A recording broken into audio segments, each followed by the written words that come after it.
तो मैं आप सभी का स्वागत करता हूं आपके अपने चैनल दिव्यांश पाठशाला आवे टू ग्रे में आधुनिक भारतीय इतिहास की सीरीज में आप सभी का विशेष स्वागत है। इस सीरीज का मुख्य उद्देश्य है कि आधुनिक भारत से आने वाला कोई भी क्वेश्चन आपकी नजरों से बाहर नहीं जाना चाहिए।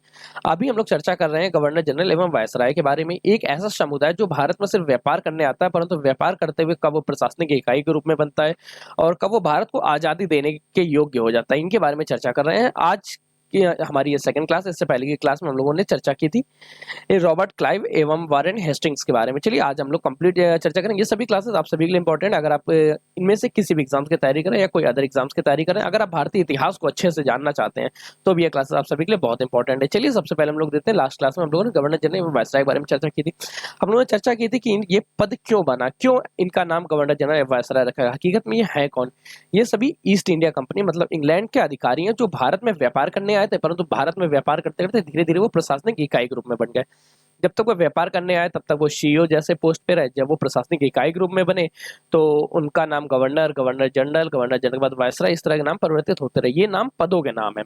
इसमें हम लोगों ने चर्चा की थी बंगाल के गवर्नर जनरल रॉबर्ट क्लाइव के बारे में, इनके कार्यकाल के बारे में। इनके कार्यकाल में क्या क्या इंपॉर्टेंट हुआ, जैसे इलाहाबाद की संधि हुई, उप दीवानों की नियुक्ति की, बंगाल का उप दीवान बनाया इन्होंने, बिहार का उप दीवान बनाया।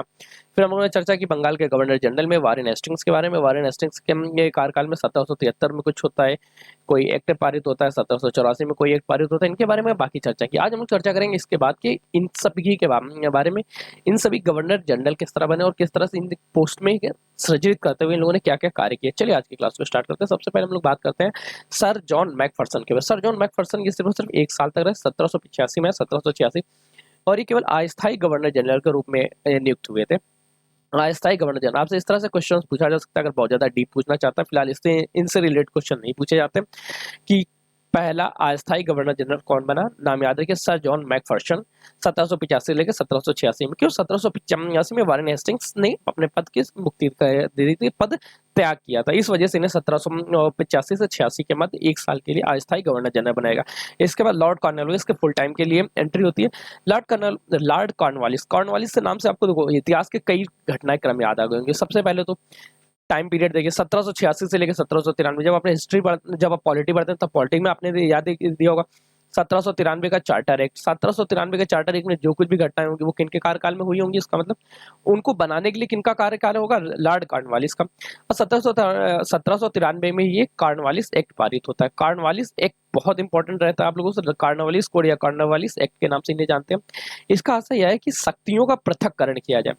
संपूर्ण शक्ति, अभी तक क्या होता था कि गवर्नर जनरल के पास, गवर्नर जनरल के इकलौता था जिसके पास संपूर्ण शक्ति का केंद्र नहीं रहता। संपूर्ण शक्तियां होती थी इंग्लैंड में जो प्रधानमंत्री होता उनके पास। अब लॉर्ड कॉर्नवालिस क्या करना चाहते थे कि भारत में जो व्यक्ति, भारत में जो पद भारत के शासन व्यवस्था को सुचारू रूप से देख रहा है, उनके पास भी कुछ शक्तियां होनी चाहिए। इसलिए इन्होंने शक्तियों का पृथक्करण किया। अंग्रेजी हुकूमत से सत्ता भारतीय पदों पर लेके आए, जहां पे भारतीय पदों पर शासन प्रशासन व्यवस्था पर सुचारू रूप से क्रियान्वित की जा रही थी।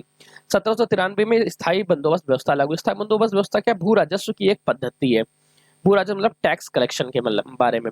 भूमि टैक्स का मतलब अर्थ टैक्स, सॉरी, जिसको हाउस टैक्स एवं भूमि टैक्स बोलते हैं। शायद हाउस टैक्स ही बोलेंगे या ग्रीन फील्ड टैक्स ज्यादा सही नाम रहेगा। भू राजस्व की एक पद्धति। इसके तहत किया गया 90% जो भी टैक्स कलेक्शन होता था उसका 90% जमींदार रखते थे और 10% टैक्स कंपनी के पास जाता था।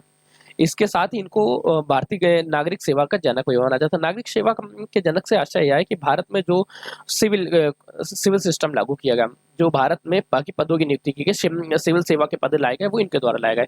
लॉर्ड कॉर्नवालिस को के बारे में किस रूप में जानते हैं? सबसे पहले याद रखिए, नागरिक सेवा का जनक।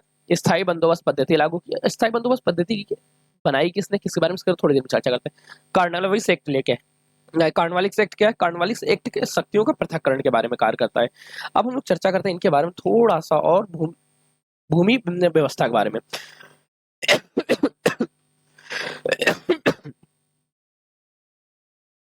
स्थायी भूमि बंदोबस्त व्यवस्था। भूमि बंदोबस्त व्यवस्था का भू राजस्व की एक पद्धति है। इसको बनाया किसने? सर जॉन शोर द्वारा बनाई गई थी ये। और इसको लागू किसके द्वारा किया गया? लॉर्ड कॉर्नवालिस द्वारा इन्हें लागू किया गया। लॉर्ड कॉर्नवालिस ने भूमि स्थायी बंदोबस्त व्यवस्था लागू की और ये बनाई किसके द्वारा की गई? सर जॉन शोर द्वारा बनाई गई। ये क्या, टैक्स कलेक्शन का एक सिस्टम था। ये कहाँ कहाँ लागू हुआ वो क्षेत्र आप याद रखिएगा, बंगाल, बिहार, उड़ीसा, बनारस, मद्रास। बंगाल, बिहार, उड़ीसा, बनारस, मद्रास, इन क्षेत्रों में ये लागू किया गया था। इसके साथ ही लॉर्ड कॉर्नवालिस का एक पद और जोड़ा जाता है, जो पुलिस सिस्टम हो गया, थाना सिस्टम और दरोगा पद। पुलिस सिस्टम, थाना सिस्टम और साथ में दरोगा पद, ये तीनों का संकल्पना, तीनों की गणना लॉर्ड कॉर्नवालिस द्वारा की गई। ठीक, कंफर्म होगा लॉर्ड कॉर्नवालिस। अब हम लोग चर्चा करते हैं थोड़ा सा और आगे बढ़ते हैं सर जॉन सॉर के बारे में। सर जॉनसन रहे तो कंप्लीट टाइम के लिए थे, पर इनके कार्य में कोई भी ऐसा एक्ट नहीं होता, कोई भी ऐसा कार्य नहीं होता है कि इन्हें बहुत अच्छे से याद रखेगा, परंतु इनकी केवल एक नीति, हस्तक्षेप की नीति इन्होंने अपनाई थी, जो आपको याद रखना। इन्होंने सिर्फ अपनाई थी, बनाई नहीं थी, ये ध्यान रखिए। हस्तक्षेप की नीति किसने अपनाई? सर जॉन शोर ने। सर जॉन शोर इससे पहले के सर जॉन शोर है कौन? ये वही है जिन्होंने भू राजस्व, स्थायी भू राजस्व पद्धति की संकल्पना प्रस्तुत की। इसके बाद आता है लॉर्ड वेलेजली। लॉर्ड वेलेजली का कार्यकाल बहुत ज्यादा कंट्रोवर्शियल रहता है भारतीय परिवेश में। भारतीयों, इन्होंने क्या किया, भारत के जितने क्षेत्र थे, भारत के क्षेत्रों में अंग्रेजी हुकूमत में मिलाना शुरू किया। अब देखिए, सबसे पहले गवर्नर जनरल इंग्लैंड में जो इंग्लिश मैन थे, इनके बारे में याद रखिए। सबसे पहले क्या, ये व्यापार करने आए।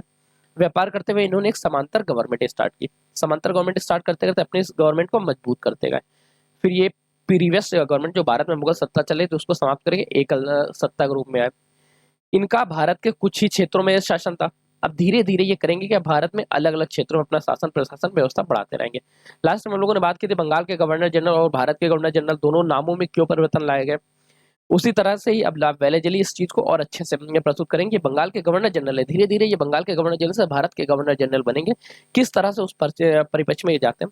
सबसे पहले इन्होंने एक सहायक संधि लेके सहायक संधि प्रस्तुत की। सहायक संधि किसने लेके आए?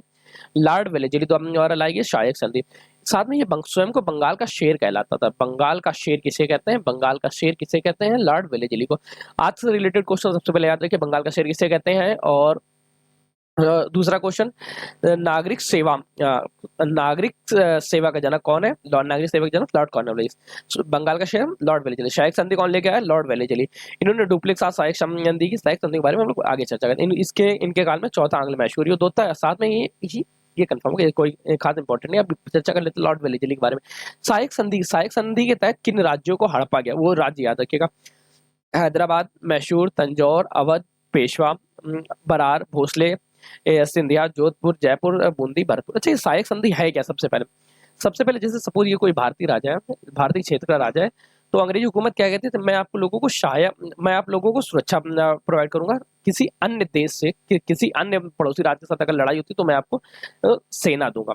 और सेना का रहन सहन, खान पीना और सेना की पूरी पेंशन, सेना की व्यवस्था, पगार सिस्टम, वो सब कौन कौन से यही राज्य अफोर्ड करेगा। सबसे पहले क्या, जैसे इन्होंने हैदराबाद में प्रवेश किया, सपोज जस्ट इमेजिन इट, तो हैदराबाद के राजा के पास जाएंगे, वहां से बात करेंगे कि यहाँ निजाम होते थे। हैदराबाद के निजाम के पास जाएंगे कि हमारे पास XYZ सेना है, इस सेना को हम आपके टुकड़ी के साथ शामिल करते हैं और आपके तरफ से ये हमेशा युद्ध करने जाएगी। इस दौरान जितनी भी सेना पे जो खर्चे होंगे वो हैदराबाद के निजाम अफोर्ड करेंगे। धीरे धीरे ये, अब इससे गवर्नमेंट के पास क्या हो रहा है? देखिए, सबसे पहले अंग्रेजों के पास क्या हुआ, सेना फ्री में रहने लगी भारत में। अब यहाँ से क्वेश्चन एक और में बनाया जा सकता है, एक और पूछा जा सकता है। लॉर्ड वेलेजली के काल में सेना की पेंशन, सेना को दिया जाने वाला वेतन मान कहाँ से दिया जाता था? भारतीय कोष से लॉर्ड वेलेजली के काल में सेना का मान देना जाना प्रारंभ हो गया था। ये सिर्फ लॉर्ड वेलेजली से स्टार्ट नहीं हुआ, ये स्टार्ट हो गया था कॉर्नवालिस से स्टार्ट प्रारंभ हो गया। तो वो भी कब? जब ये एक्ट आता है, आप ध्यान से देखिए, 1793 का चार्टर एक्ट, 1793 चार्टर एक्ट में ये घोषणा की गई थी कि भारत में दिया जाने वाला वेतन मान इत्यादि सब भारतीय कोषों से दिया जाए। कंफर्म? चलिए, आज का सेशन के लिए इतना ही रखते हैं। एक बार हम लोग रिवीजन कर लेते हैं, क्विक रिवीजन के रूप में। आज हम लोगों ने क्या क्या पढ़ा? आज हम लोगों ने सबसे पहले पढ़ा स्थायी बंदोबस्त व्यवस्था के बारे में। आप लोग कंफर्म है कौन किसके द्वारा लागू किया गया? जॉन शोर द्वारा। आप लोग कमेंट करके बताइएगा। और इसके बाद हम लोगों ने पढ़ा बंगाल के गवर्नर जनरल के सॉरी, आज हम लोगों ने पढ़ा मैकफर्सन के बारे में। मैकफर्सन क्या था? ये सिर्फ कुछ काल के लिए अस्थायी गवर्नर जनरल नियुक्त हुए।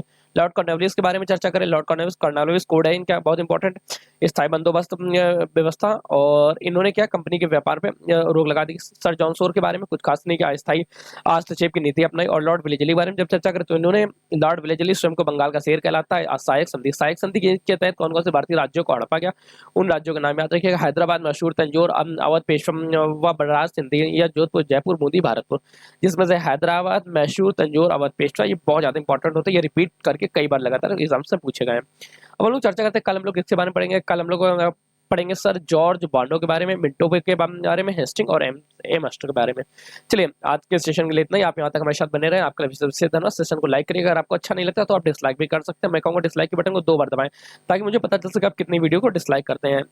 अगर आप यहाँ तक बने रहे तो वीडियो को अपने दोस्तों के साथ शेयर जरूर करें, क्योंकि आपका एक शेयर बहुत ज़्यादा जरूरी होता है। आप अगर चैनल पर नए तो चैनल को सब्सक्राइब कर लीजिए, क्योंकि आपका एक सब्सक्रिप्शन हमारे लिए मोटिवेशन का कार्य करता है। आप अपने व्यूज़ को कमेंट्स में कर सकते हैं, आपके कमेंट पढ़ने लगता है। अब आप हमारे साथ टेलीग्राम और व्हाट्सएप पे भी जुड़ सकते हैं। साथ ही आप हमारी वेबसाइट दिव्यांश पाठशाला में जाके सभी कंटेंट को आप PDF